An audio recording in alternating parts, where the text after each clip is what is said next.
Everybody, we promised you an update on what was happening this year. We've got our Ford vs Holden grudge battle on. I'm here with my partner in crime, Grant.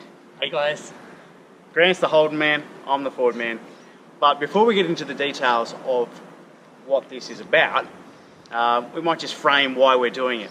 So last year we worked with 3 kids for 12 months on our lovely little project car over there, as you know, is Misfire, our LS1 Corolla. Got some exciting updates about that in a minute too. But this year we wanted to work with more kids. So we've got 4 kids for the first semester and then another 4 kids for the second semester.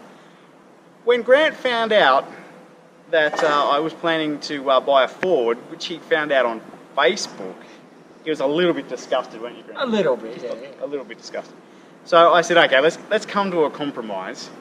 I'll design the Ford, you design the Holden, and then we're going to come together at the end of the year for a series of challenges.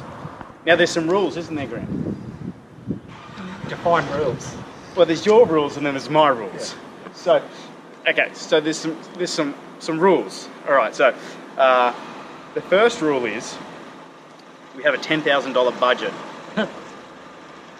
per vehicle. 10 grand, Grant, per vehicle.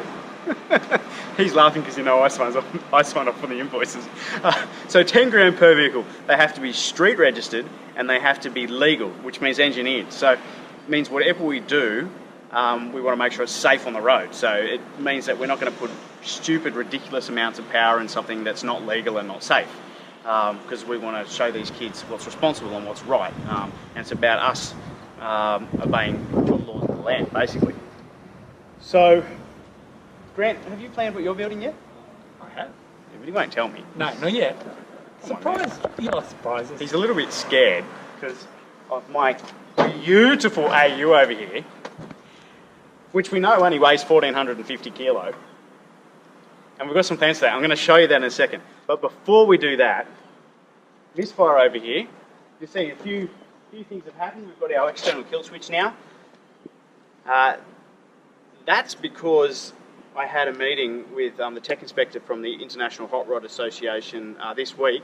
He came and had a look over the car because we're working on getting it tech inspected for drag racing. We've got to get it done before the 22nd when we'll be hitting the drag strip at the Haltech Power Cruise drag night. So we had the kill switch to do. We've got a few things to do on the cage. We've got to put a taxi bar in, some different fittings on the side intrusion bars, a blanket for the auto transmission, because if you run quicker than an 11-second, you've got to have a blanket on your auto, which we found out, the IHRA, which is pretty good because we're hoping we're going to get 10s. And we've got to change the wheel nuts. I think that's it. So Misfire is nearly ready to go. Grant, do you want to see what I bought? Show me. You've already seen it. I'm not going to pretend. We're not going to fake it. He's already seen it. Yeah. Show me what you bought, Josh. But do you think they're going to like it? Some people will. I don't know if they are. Well, some people will, some people won't. Yeah. I mean, there's V8 people in the world, and then there's non-V8 people in the world, and there's turbo people. Anybody with red blood will like it. I think so. Now, I'm going to apologise in advance. I'm going to work this out really quickly. All you Barra fans out there, should we just show them? See this bulge in the bonnet? It's actually an ex-Highway Patrol XR8. Now, I thought about Barras and turbos, and everybody's doing them. We thought about putting it in the XR6. Everyone's doing it. But who has seen a Boss in an AU XR6 before? I haven't. Alright, so I reckon it's time to have a look under the hood of this thing. Now, Grant, do you want to do the honours, mate? Because this is your competition here. Competition? Yeah, competition. Here you'll see a Boss 260, okay? And all you Barra fans out there going to get more power out of a Barra turbo, which, yeah, okay, you might. This happens to be a flash tune Boss 260, making 320 kilowatts at the flywheel. So that's pretty healthy power, and there's not a turbo on it. Now, given we've got a $10,000 budget, I reckon this is pretty good. This is an offer I couldn't refuse. Because it was a Highway Patrol car, it's got the premium brake package. I mean, there's so much we're going to use off this. So the plan is, before you start going, this car's so nice, why don't you use this one? This is a statutory write-off, so it can't be registered in Australia again. So the plan is the AU has the same body pan as the BA. So the plan is to swap everything out of the BA into the AU. So we're talking front K-frame, engine, gearbox, suspension, although the rear ends will stay the same in the AU because it's a beam axle rear end, not an independent, and it's too hard engineering wise. But yeah, so that's the plan. We're going to swap this all over to our beautiful AU here. Now, we were calling this the Vulture, but I've changed my mind. I don't like the name, and neither does Grant, really. Terrible. I think we're going to call it Boss, because why not? It's going to be a Boss AU, so we're going to call it the Boss. Should we tell them about the challenges at the end, Grant? Tell them. Yeah, so we've got our budget. We told you we're $10,000 budget and our rules. We've got some challenges. So Grant is a bit scared. I know he's scared because I'm terrified. I'm going to win. No. Anyway, so the challenges are daily drivability.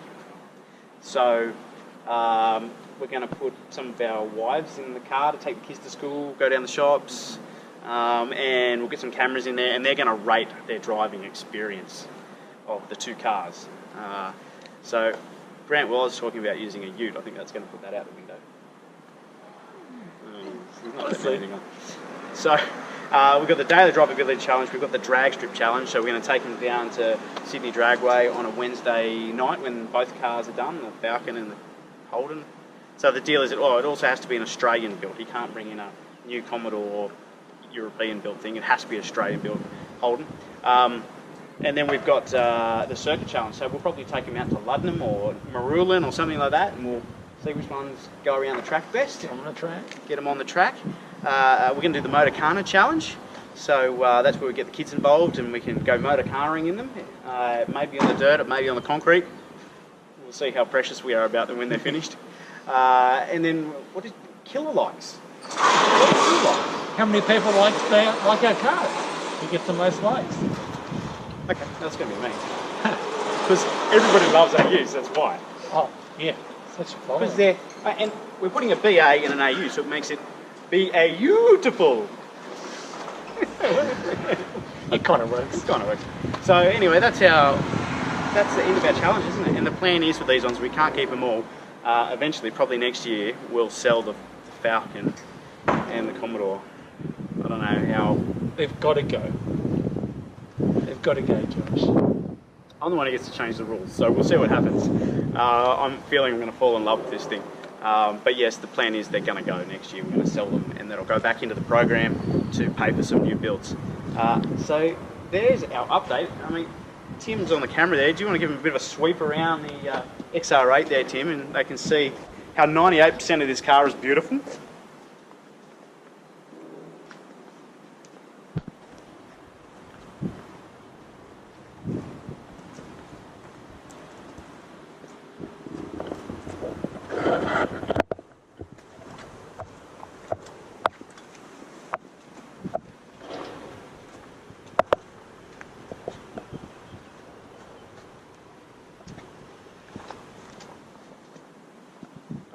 Alright, so that's us, that's our update.